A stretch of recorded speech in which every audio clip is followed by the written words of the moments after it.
ሰላም ጤና ይስጥልኝ። ከሐረሪ ክልል ቴሌቪዥን የዕለቱን ዜናዎች ይዘን ቀርበናል። ከዜናዎቹ ጋር ምስጋናው ኃይሉ ነኝ።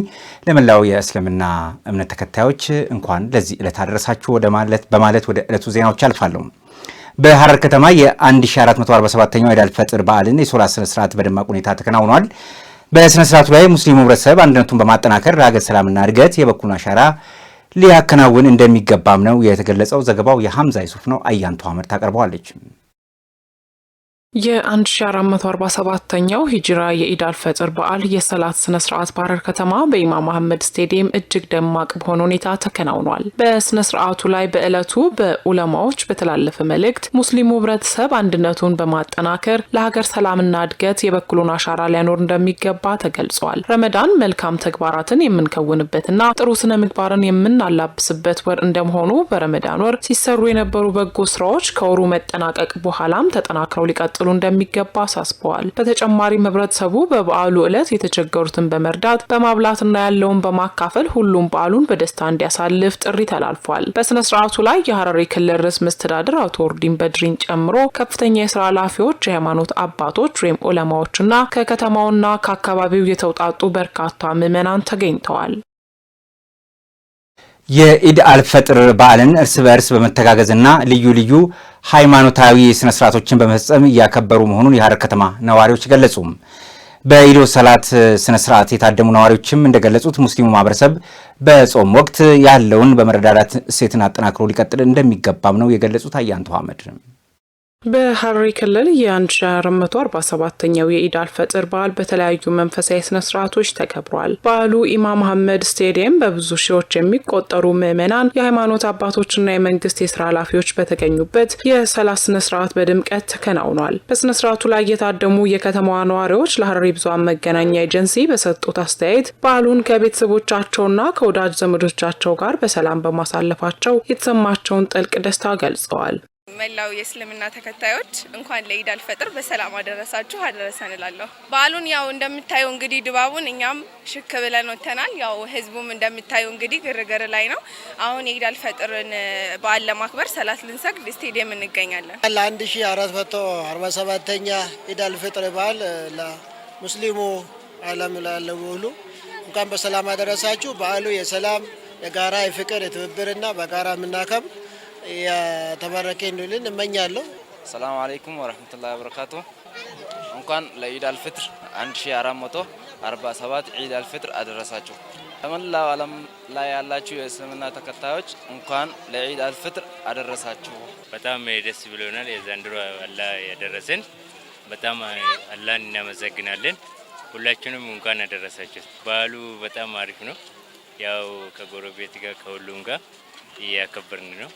ደስ የሚል ነገር ነው። አንድ ላይ እናከብራለን። ሁሉም ለኢትዮጵያም ለዓለም ላይ ያሉት ለሁሉም ህዝብ እንኳን አደረሳችሁ እንላለን። ላው የኢትዮጵያ ሙስሊሞች የዓለም ሙስሊሞች እንኳን አደረሳችሁ ኢድ ሙባረክ እላለሁ። ምዕመናኑ አክለውም እንደገለጹት በረመዳን ወር የታየውን የመተሳሰብና የመረዳዳት ባህል ተጠናክሮ መቀጠሉን ገልጸዋል። በተለይም ያለው ለሌለው በማካፈል የተቸገሩ ወገኖችን በማሰብና የመረዳዳት እሴቶችን በተግባር ማሳየት እንዲሁም ፍቅርና ትህትናን በማስቀደም ሰላማዊ አብሮነትን ማጠናከር የበዓሉ ዋነኛ ድምቀቶች መሆናቸውን ጠቁመዋል። ምዕመናኑ በመልእክታቸው በጾም ወራት የተገኘው መንፈሳዊ ጥንካሬና የበጎ አድራጎት ተግባራት በበዓሉ ወቅት ብቻ ተወስኖ ሳይቀር ከበዓል በኋላም በቋሚነት የህይወት መመሪያ ሊሆን እንደሚገባ በአጽንኦት አሳስበዋል። እንግዲህ በዓሉን ያው እኛም እንዳለን እኛ እንዳከበር ነው ሌሎቹም በደስታ እንዲያከብሩ ለሁሉም እኛ ያለንን እያካፈልን እንድንኖር እናገራለን። በዓሉን ሁላችንም በመተሳሰብ ድሆችን በመርዳት የተቸገሩትን ሰዎች ደግሞ በማብላት ያለንን በጋራ በመጋራት በዓሉን በጋራ የምናከብር ነው የሚሆነው። ሰላማችንን በመጠበቅ በጋራ በመተባበር የተቸገሩትን በመርዳት በሰላም መንገድ በዓሉን ማክበር ይኖርብናል። ረመዳኑ በድጋፍ ምናምን ድሃዎች ምናምን አቅመ ደካማዎች እየረዳችሁ ያሳለፋችሁ የኢድ አል-ፈጥርም ደግሞ ፍጥር ሁሉም በየሰዓቱም ፍጥር እየሰጣችሁ ኢድን በፍጥር ማሳለፍ አለባችሁ። በመቻቻል በመከባበር የሌለው በማካፈል ሁሉም በአንድነት ማክበር አለበት። ህዝበ ሙስሊሙ በጾም ወቅት ያካበተውን የመታገስ የመረዳዳትና የመተሳሰብ እሴት ለቀጣይ ማህበራዊ ግንኙነቶች እንደ መሰረት ሊጠቀምበት እንደሚገባም ተናግረዋል። የዘንድሮ የኢድ አል-ፈጥር በዓል በሐረሪ ክልል በሰላምና በታላቅ መንፈሳዊ ስሜት ተከብሮ ማለፉ ከተማዋ የሰላምና የፍቅር ተምሳሌትነቷን በተግባር ያሳየ መሆኑን ተናግረዋል። የመረዳዳትና የመደጋገፍ እሴቶችን በማጠናከር የክልሉን ሁለንተናዊ ብልጽግና ልናረጋግጥ ይገባል ሲሉ የሐረሪ ክልል ብልጽግና ፓርቲ ቅርንጫፍ ጽሕፈት ቤት ኃላፊ አቶ ጌቱ ወየሳ ገለጹ። ኃላፊው 1447ኛውን የኢድ አል-ፈጥር በዓልን አስመልክተው የእንኳን አደረሳችሁ መልእክት ማስተላልፈዋል። ገዛኸኝ አራጌ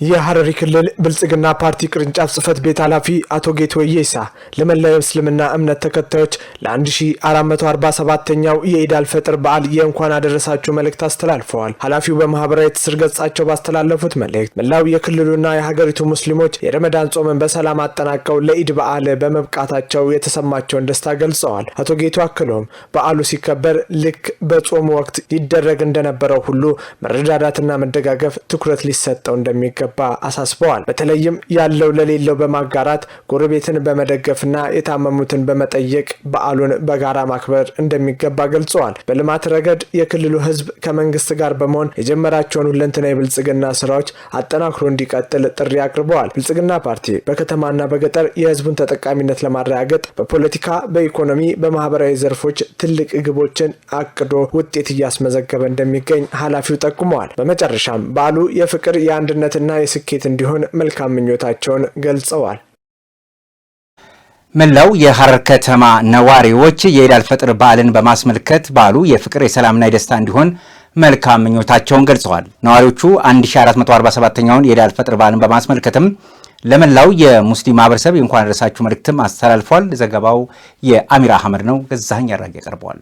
አላሁ አክበር አላሁ አክበር አላሁ አክበር ላ ኢላሃ ኢላ በመላው ዓለም የሚገኙ እስልምና እምነት ተከታዮች የ1447ኛውን የኢድ አል-ፈጥር በዓል በዛሬው ዕለት በተለያዩ መንፈሳዊ ስነ ስርዓቶች እያከበሩ ይገኛል። ለሐረሪ ብዙሃን መገናኛ ኤጀንሲ አስተያየት የሰጡት የከተማዋ ነዋሪዎች እንደገለጹት ያለፉት 30 የረመዳን ቀናት በጾም በጸሎትና በትዕግስት ማለፋቸው ወደ ፈጣሪ ለመቅረብ ትልቅ ትምህርት የሰጣቸው መሆኑን ጠቁመው ዛሬ ደግሞ ያንን መንፈሳዊ ትጋት በደስታ የሚያከብሩበት ዕለት መሆኑን ተናግረዋል።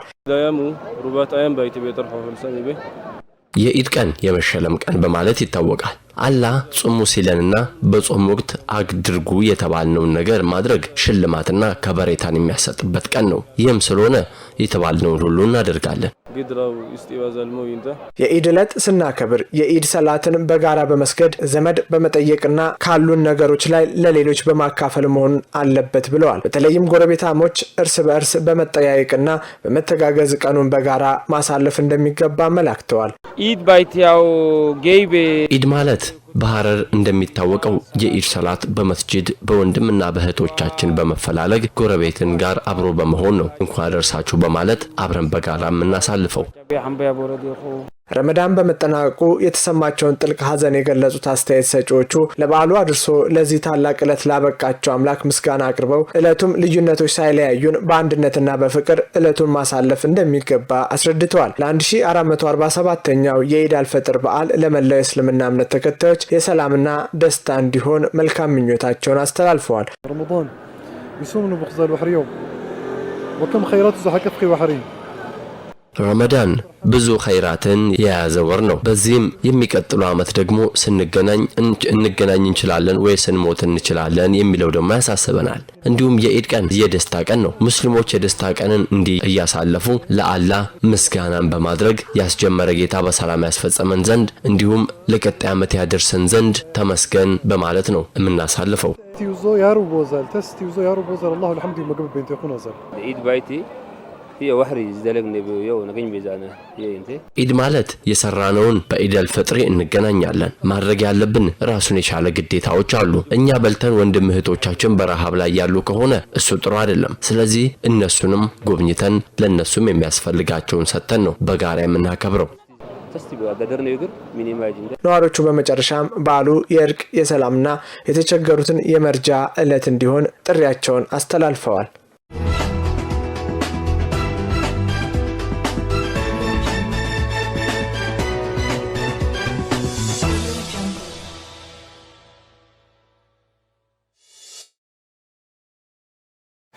ወደ ሀገር አቀፍ ዘገባዎች ተሻግረናል። የፌዴሪ ፕሬዝዳንት ታዬ አጽቀሥላሴ ለ1447ኛው የኢድ አል-ፈጥር በዓል እንኳን አደረሳችሁ መልእክት አስተላለፉ። በሌላ ዜና ደግሞ የምስራቅ አፍሪካ የልማት በይነ መንግስት ባለስልጣን ኢጋድ ዋና ጸሐፊ ዶክተር ወርቅነህ ገበየው ለ1447ኛው የኢድ አልፈጥር በዓል እንኳን አደረሳችሁ መልእክታቸውን አስተላልፈዋል። እነኝንማ ሌሎችንም ጨምረን ሌኒሽ መልሱ አገር አቀፉን ዘገባዎች ወደ እናንተ አደረሳችኋለች። የኢፌዴሪ ፕሬዝዳንት ታዬ አጽቀሥላሴ ለ1447ኛው ኢድ አልፈጥር በዓል የእንኳን አደረሳችሁ መልእክት አስተላልፈዋል። ፕሬዝዳንቱ በማህበራዊ ትስስር ገጻቸው ባስተላለፉት የመልካም ምኞት መልእክት ለመላው የእስልምና እምነት ተከታዮች ለኢድ አልፈጥር በዓል እንኳን በሰላም አደረሳችሁ ብለዋል። በዓሉ የሰላም፣ የአንድነት፣ የፍቅርና የመተሳሰብ እንዲሆንም መልካም ምኞታቸውን ገልጸዋል።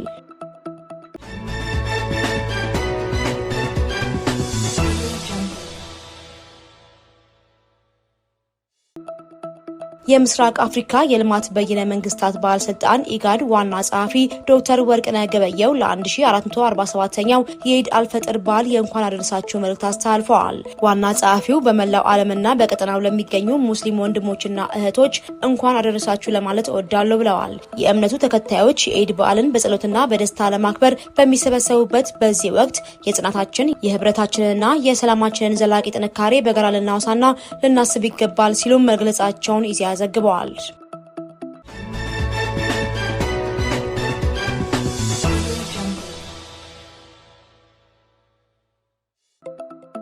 የ1447ኛው የኢድ ሶላት በአዲስ አበባ ስታዲየም ተሰግዶ የኢድ አልፈጥር በዓል በታላቅ ድምቀት እየተከበረ ይገኛል። በስነ ስርዓቱ ላይ የታላቁ አንዋር መስጂድ ኢማም ሀጅ ጣሃ ሀሩን ባስተላለፉት መልእክት ኢትዮጵያ የሰላም የፍቅርና የአንድነት ሀገር እንድትሆን እያንዳንዱ ዜጋ በአብሮነት ሊቆም እንደሚገባ አሳስበዋል።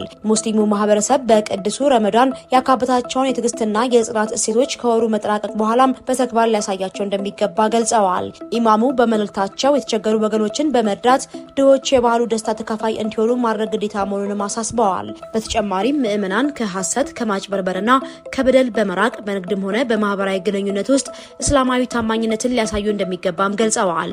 በዓሉ በጁሙአ ቀን መዋሉ ልዩ በረከት እንዳለው የጠቆሙት ሀጂ ጣሃ ለሀገር ሰላምና መረጋጋት ዱዓ በማድረግና የሸዋለን 6 ቀናት በመጾም መንፈሳዊ ጥንካሬን ማሳደግ እንደሚገባ ጥሪ አቅርበዋል።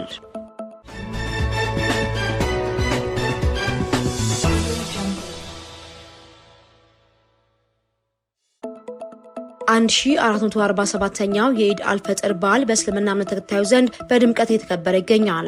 የኢድ አልፈጥር በዓል በመላው ኢትዮጵያ በእምነቱ ተከታዮች ዘንድ በተለያዩ ሃይማኖታዊ ስነ ስርዓቶች ነው የተከበረ የሚገኘው። በዓሉ በተለያዩ ከተሞች በድምቀት የተከበረ ሲሆን ህዝበ ሙስሊሙ በማክበሪያ ስፍራዎች በመገኘት የኢድ ሶላት ስነ ስርዓት አካሂዷል። የኢትዮጵያ እስልምና ጉዳዮች ጠቅላይ ምክር ቤት በረመዳን ጾም ወቅት የነበረው የመረዳዳትና መተሳሰብ እሴት ተጠናክሮ ሊቀጥል እንደሚገባ አስገንዝበዋል። ህዝበ ሙስሊሙ የኢድ አልፈጥር በዓልን ሲያከብር የተቸገሩ ወገኖችን በመርዳትና በመጠየቅ ሊሆን እንደሚገባም ገልጸዋል።